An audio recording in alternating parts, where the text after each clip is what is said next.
ఋతుపవన ద్రోణి ఈరోజు బికనీర్, బనస్థలి, శివపురి, సిద్ధి, చాయ్బాసా, దిఘా మరియు తూర్పు మధ్య బంగాళాఖాతం వరకు విస్తరించి ఉన్నది.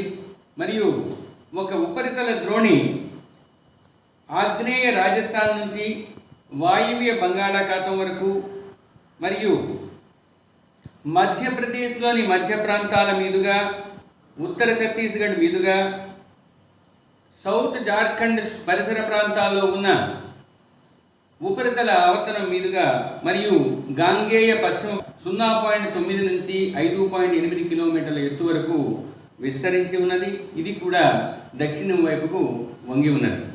ఈ సినాప్టిక్ కండిషన్స్ వల్ల రాష్ట్రంలో ముఖ్యంగా ఉత్తర కోస్తా జిల్లాలో ఈరోజు పలు ప్రాంతాలలో తేలికపాటి నుంచి మోస్తరు వర్షపాతం, తదుపరి 4 రోజులు కొన్ని చోట్ల, వారంలో మిగిలిన 2 రోజులు 1-2 చోట్ల తేలికపాటి నుంచి మోస్తరు వర్షపాతం నమోదయ్యే అవకాశం ఉత్తర కోస్తా జిల్లాల్లో ఉంది. దక్షిణ కోస్తా జిల్లాల్లో ఈరోజు కొన్ని ప్రాంతాలలో తేలికపాటి నుంచి మోస్తరు వర్షపాతం, తదుపరి 6 రోజులు 1-2 చోట్లకు పరిమితమయ్యే అవకాశం ఉంది. మరి ఇంతకు తీసుకొచ్చారు, ఏం చేస్తారు? కొన్ని పారిపోతాడా రాజకీయాల నుంచి? మీరు చేసినటువంటి వేధింపుల వల్ల, అక్రమ కేసుల వల్ల, అక్రమ నిర్బంధాల వల్ల, లేదా ఉద్దేశపూర్వకంగా అతని ఆరోగ్యాన్ని కుళ్ళబెట్టడం ద్వారా ఏం చేస్తారు? రాజకీయ జీవితం నుంచి, ప్రజా జీవితం నుంచి, గన్నవరం రాజకీయాల్లోంచి, గన్నవరం ప్రజలకి సేవ చేయడంలోంచి ఏమైనా పారిపోతాడా? పారిపోడు కదా. ఏం సాధించారు? ప్రజల్లో, మరీ ప్రత్యేకించి గన్నవరం ప్రజల్లో వంశీకి సంవత్సరం తిరగకుండానే సానుభూతిని మూటగట్టి పెట్టించగలిగారు. మీ పార్టీకి మీరే గొయ్యి తవ్వుకున్నారు. మీ రాజకీయానికి మీరే చేతబడి చేసుకున్నారు. ఏం సాధించారా అంటే సునకానందం తప్పితే ఏమి సాధించలేదనేది అల్టిమేట్గా రేపో మాపో లేదా 4 ఏళ్ల తర్వాత ఖచ్చితంగా ఎవరెవరైతే దీంట్లో పాత్రదారులు ఉన్నారో అందరూ కూడా తెలుసుకుంటారు. మీరు వంశీ గారితో మాట్లాడాలి. అది ఖచ్చితంగా వంశీ గారితో మాట్లాడండి. అతనే పారిపోయే రకం కాదు, ఎక్కడికి వెళ్ళే రకం కాదు. గన్నవరం ప్రజల మధ్య బతుకుతాడు. గన్నవరం ప్రజలకి సేవ చేస్తానే చివరిదాకా ఉంటాడు. కేసులు ఏమన్నా పోనీ, కేసులు ఏమన్నా మమ్మల్ని తిట్టారు, మా నాన్న తిట్టారు, లేకపోతే మా ఇంట్లో వాళ్ళని తిట్టారు, ఆ కేసులు కాదు కదా. కేసులన్నీ తప్పుడు కేసులు. 5 ఏళ్ల క్రితం, 10 ఏళ్ల క్రితం, 14 ఏళ్ల క్రితం ఏదో సంఘటన జరిగిందని ఎవడో ఇవాళ కేసు పెడతాడంట. ఆఖరికి ఈరోజు కూడా సుప్రీంకోర్టులో ఏ రకంగా ప్రయత్నం చేశారో మీరందరూ చూశారు. అంటే అణచివేత ద్వారా, తప్పుడు కేసులు పెట్టడం ద్వారా న్యాయశాస్త్రంలో లేకపోతే న్యాయశాస్త్ర ప్రొసీజర్స్ అంటే లీగల్ ప్రొసీజర్స్లో ఏమేమి లొసుగులు ఉన్నాయో, ఎలా దాటవేయచ్చో, ఎలా అవతల వాడిని ఏడిపించవచ్చో, ఇట్లాంటివన్నీ కూడా చేస్తూ మరి ఇంతకు తీసుకొచ్చారు. ఏం చేస్తారు? కొన్ని పారిపోతాడా రాజకీయాల నుంచి? మీరు చేసినటువంటి వేధింపు, చనిపోవటం అనేది మేము తెలుగుదేశం పార్టీ అయినా ప్రభుత్వంలో ఈరోజు ఉన్నా, గతంలో ప్రభుత్వంలో లేకపోయినా చనిపోయినటువంటి కుటుంబాల పట్ల సానుభూతిని వ్యక్తం చేయటం అనేది మా నైజం, మా సంస్కారం.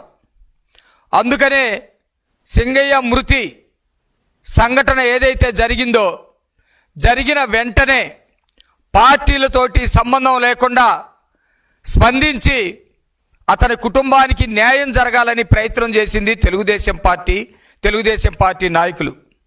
ఏదైతే గుంటూరులో యాక్సిడెంట్ జరిగిందో, యాక్సిడెంట్ జరిగి పోలీసులు సింగయ్యని ఆసుపత్రికి తీసుకెళ్లారో, వెంటనే అదే గ్రామానికి చెందిన వెంగళాయపాలెం గ్రామానికి చెందినటువంటి కల్లూరి శ్రీను అనే తెలుగుదేశం పార్టీకి సంబంధించినటువంటి నాయకుడు లోకల్ రాజకీయాలు కూడా పక్కన పెట్టి ఒక దళితుడు సంఘటనకి గురయ్యాడు, చావు బతుకుల మధ్య ఉన్నాడు, మానవత్వాన్ని ప్రదర్శించడం మా పార్టీ నేర్పినటువంటి సంస్కారం అని చెప్పేసి వెంటనే హాస్పిటల్కి వెళ్ళి 50,000 రూపాయలు ఆ సింగయ్య కుటుంబానికి సంబంధించినటువంటి వాళ్ళకి అందించి, అమ్మా ఇంకా ఏమన్నా అవసరమైతే కూడా మేము ఇస్తాము, అవసరమైతే ప్రైవేట్ హాస్పిటల్కి తీసుకెళ్ళండి, బ్రతకాలి సింగయ్య అని చెప్పేసి మరి సహాయం చేసినటువంటి పార్టీ నాయకత్వం ఉన్నటువంటిది తెలుగుదేశం పార్టీ. ఈరోజు సింగయ్య కుటుంబానికి మేము ప్రగాఢమైనటువంటి సానుభూతిని తెలియజేస్తూ ఉన్నాం. కాకపోతే సింగయ్య చనిపోయిన తర్వాత దాదాపు ఒక 20 రోజులకో కాలం మారిన తర్వాత సింగయ్య కుటుంబాన్ని పరామర్శించినటువంటి పేరు మీద రాసిచ్చినటువంటి స్క్రిప్ట్ని ఆయన భార్యతోటి చదివించడం అంటే జగన్మోహన్ రెడ్డి నేర వ్యూహాలు మరోసారి బయటపడ్డాయని ఈ సందర్భంగా తెలియజేస్తూ ఉన్నాం. సింగయ్య జగన్మోహన్ రెడ్డి కారు కింద పడి నలిగి చనిపోయినటువంటి సంగతి రాష్ట్ర ప్రజలందరూ చూశారు. దూరం నుంచి చూసినటువంటి వాళ్ళు, వార్త తెలుసుకున్నటువంటి వాళ్ళు కూడా అయ్యో ఇలాంటి సంఘటన జరిగిందని చెప్పేసి బాధపడ్డారు, ఒక్క క్షణం ఆవేదన గురయ్యారు. కానీ యాక్సిడెంట్ చేసినటువంటి ఎవరైతే జగన్మోహన్ రెడ్డి ఉన్నాడో, జగన్మోహన్ రెడ్డి కారు డ్రైవర్ ఉన్నారో, లేకపోతే జగన్మోహన్ రెడ్డి సైకో బృందం ఉందో, ఒక్క క్షణం కూడా సింగయ్యకి సంబంధించినటువంటి మృతి సంఘటన మీద మాట్లాడలేదు.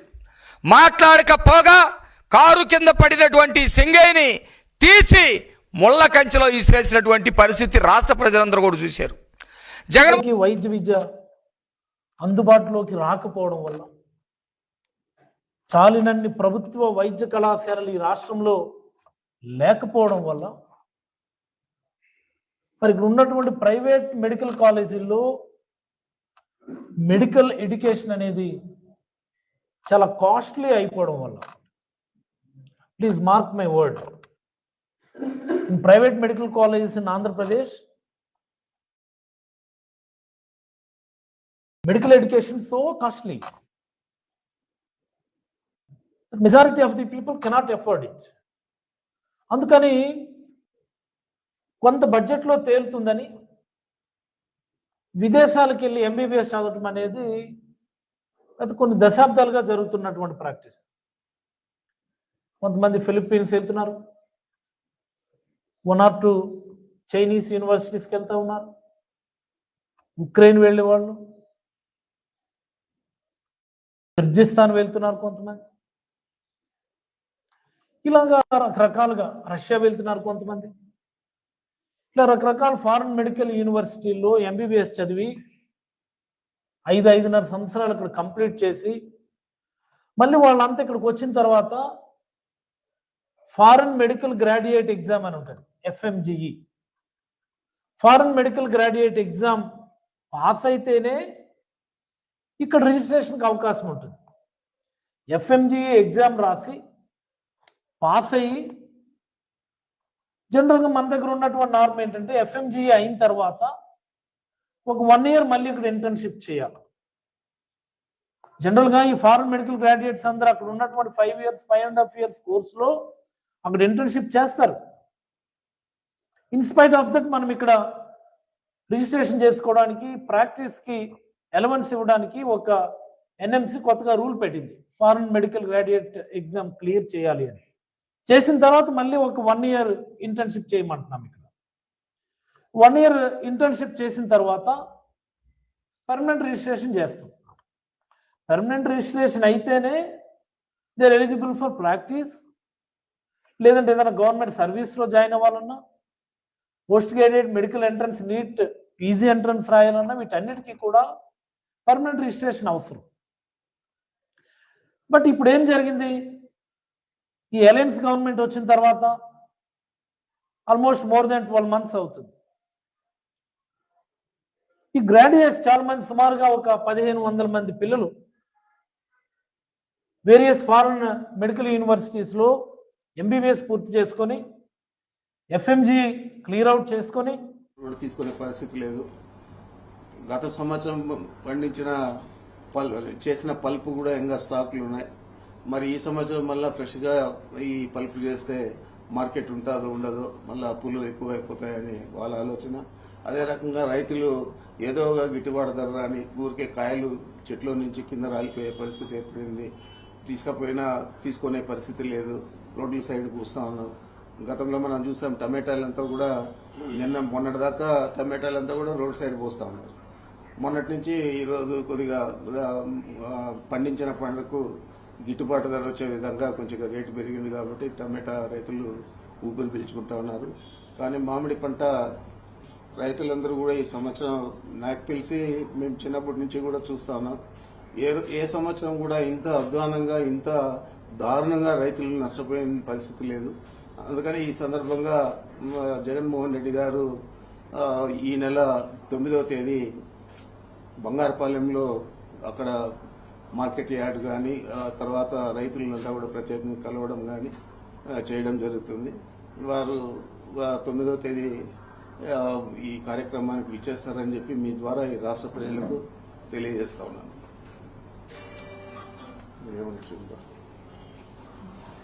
ప్రభుత్వం గిట్టుబాటు ధర ఇవ్వటంలో పూర్తిగా విఫలమైంది. కేవలం 4 రూపాయలు ఇస్తానని చెప్పటం చాలా దారుణమైనటువంటి విషయం. రైతులు 2 రూపాయలు కూడా కొనుక్కోవటం లేదు అని వాళ్ళు ఆత్మహత్యలకు పాల్పడ పరిస్థితి వచ్చినా రోడ్ల వెంబడి తమ మామిడికాయల్ని పారేసి ఏడ్స్తూ వాళ్ల బాధల్ని వ్యతల్ని చెప్తూ ఉన్నా కూడా కనికరం లేనటువంటి ప్రభుత్వం. 2 రూపాయలకు కూడా అమ్మకానికి సిద్ధపడ్డా కూడా కొనుక్కోలేని పరిస్థితులలో పల్పు ఫ్యాక్టరీలు ఉన్నాయి. పల్పు ఫ్యాక్టరీలు అలా ఉన్నప్పుడు మద్దతు ధరను మరింతగా పెంచాల్సినటువంటి బాధ్యత 4 నుంచి మరో 7-8 రూపాయలు పెంచాల్సినటువంటి బాధ్యత ప్రభుత్వం తీసుకోవాలి. రైతును ఆదుకోవాలా అన్నటువంటి విషయం ఈ ప్రభుత్వానికి కించిత్తు కూడా లేకపోవడం చాలా బాధ కలిగించేటువంటి విషయం. ఓ రైతుకు పూర్తి ఆపన్న హస్తంగా ఉన్నది వైఎస్ రాజశేఖర రెడ్డి గారు, జగన్మోహన్ రెడ్డి గారు. వారి హయాంలో ఏ రోజు కూడా రైతుల వ్యతలు ఇంత దారుణంగా లేవు. ఈ రోజున రామచంద్రారెడ్డి గారు చెప్పినట్టుగా మిగతా మిర్చి, పొగాకు ఇలాంటి విషయాలలో కూడా ప్రభుత్వ వైపు నుంచి ఏ రకమైన సహకారం లేనందువలనే పెద్ద ఎత్తున జగన్మోహన్ రెడ్డి గారు అక్కడికి వచ్చినప్పుడు వాళ్ల బాధలంతా కూడా వాళ్ళు వెళ్లగక్కటం జరిగింది. అంతకంటే ఎక్కువగా దాదాపు లక్షల హెక్టార్లలో ఈ రోజున మామిడి అన్ని ల్యాండ్ రికార్డ్స్ అన్ని అస్తవ్యస్తం చేశారు, పేర్లే మార్చేశారు. ఎవరన్నా భూ కబ్జా చేయాలంటే ఒప్పుకోకపోతే 22A కింద పెట్టి ప్రభుత్వ భూమిని వేధించే పరిస్థితికి వచ్చారు.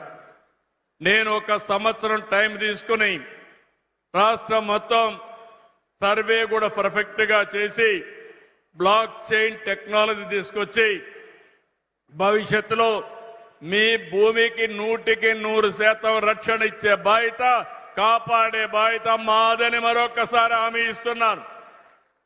కుప్పంలో ఆ కార్యక్రమాన్ని స్పీడప్ చేశాం. ఇవన్నీ కూడా ఇచ్చేస్తాం. ఇంకో పక్క ఈ రోజు సంవత్సర కాలంలో 1665 మందికి ఉద్యోగాలు వచ్చాయి. ఇంకో పక్క 1 ఫ్యామిలీ 1 ఆంటర్ప్రెన్యూర్, దీన్ని పెద్ద ఎత్తున ఒక కార్యక్రమాన్ని చేపట్టారు. మీరందరూ గుర్తుపెట్టుకోవాలి, మన నియోజకవర్గంలో పెద్ద ఎత్తున పరిశ్రమలు కూడా వస్తున్నాయి. ఈసారి ఎక్కువ శ్రద్ధ పెట్టాం. ఎక్కడికక్కడ ఇవన్నీ కూడా చూస్తే నేను స్ట్రీమ్ లైన్ చేసి Royce Motors India private limited electronic వాహనాలను తయారు చేయడానికి ముందుకొచ్చారు. 200 కోట్ల రూపాయలు పెట్టుబడి పెడుతున్నారు. 410 మందికి ఉద్యోగాలు వస్తున్నాయి. వచ్చే ఏడాది డిసెంబర్ నాటికి ప్రొడక్షన్కి వచ్చే పరిస్థితి వస్తుంది. గ్రీన్ ఫీల్డ్ డైరీ ఇంటిగ్రేటెడ్ పోషకాహార ఉత్పత్తి కోసం 7,50,000 లీటర్లు పాలు ప్రాసెసింగ్ చేసే సామర్థ్యం ఉండే ఫ్యాక్టరీ, పాల పొడి, లో ఫ్యాట్ మజ్జిగ, వే ప్రోటీన్ ఇవన్నీ కూడా చేయబోతున్నారు. 525 కోట్ల రూపాయలు పెట్టుబడి పెట్టి 2000 మందికి ప్రత్యక్షంగా 5000 మందికి పరోక్షంగా ఉద్యోగాలు వస్తాయి. దీనివల్ల డైరీలో ఒక రెవల్యూషన్ వస్తుంది. పాడి పరిశ్రమ పెరుగుతుంది. ఇంటింటికి 4-5 ఆవులు పట్టుకొని తద్వారా ఆదాయం పెంచుకునే కార్యక్రమానికి శ్రీకారం చుడతాం. ఇంకో పక్క SVF soya private limited edible oil, protein కలిగిన సోయా ఉత్పత్తుల ప్రాసెసింగ్ వస్తుంది. సోయా పిండి గాని, సోయా చంక్స్ తయారు చేయడం గాని 1327 మెట్రిక్ టన్నుల సామర్థ్యం. ఇది 2 లక్షల మంది రైతులకు ఆదాయం వస్తుంది. 372 కోట్ల రూపాయలు పెట్టుబడి పెడతారు. 1500 మందికి ప్రత్యక్షంగా, 1000 మందికి పరోక్షంగా ఉద్యోగాలు వస్తాయని మీ అందరికీ హామీ ఇస్తున్నా. Mother Dairy, fruit pulse processing unit ఒకటి 260 కోట్ల రూపాయలు పెట్టుబడి పెడుతున్నారు. 850 మందికి ఉద్యోగాలు వస్తాయి. 3150 మందికి పరోక్షంగా ఉపాధి కలుగుతుంది. ఇది వస్తే నేను ఎన్నోసార్లు చెప్పాను, కుప్పం రాయలసీమ హార్టికల్చర్ హబ్ అయితే దానికి దిక్చూచిగా మన కుప్పం తయారవుతుంది. ఈ ఫుడ్ ప్రాసెసింగ్ వస్తే ఇక్కడ వెజిటబుల్స్ కానీ, ఫ్రూట్స్ కానీ ఇక్కడనే ప్రాసెసింగ్ చేసి ఇంటర్నేషనల్ గా వీళ్ళు అమ్మే పరిస్థితి వస్తుంది. ఇంకో పక్క శ్రీజ మిల్క్ ప్రొడ్యూసర్స్ ఆర్గనైజేషన్ ద్వారా డైరీ ఉత్పత్తులు, పశువులకు కావలసిన దాణా ఇవి తయారు చేయడానికి 233 కోట్ల రూపాయలు పెట్టుబడి పెట్టి 850 మందికి ఉద్యోగాలు, ప్రత్యక్షంగా పరోక్షంగా 3150 మందికి వస్తాయి.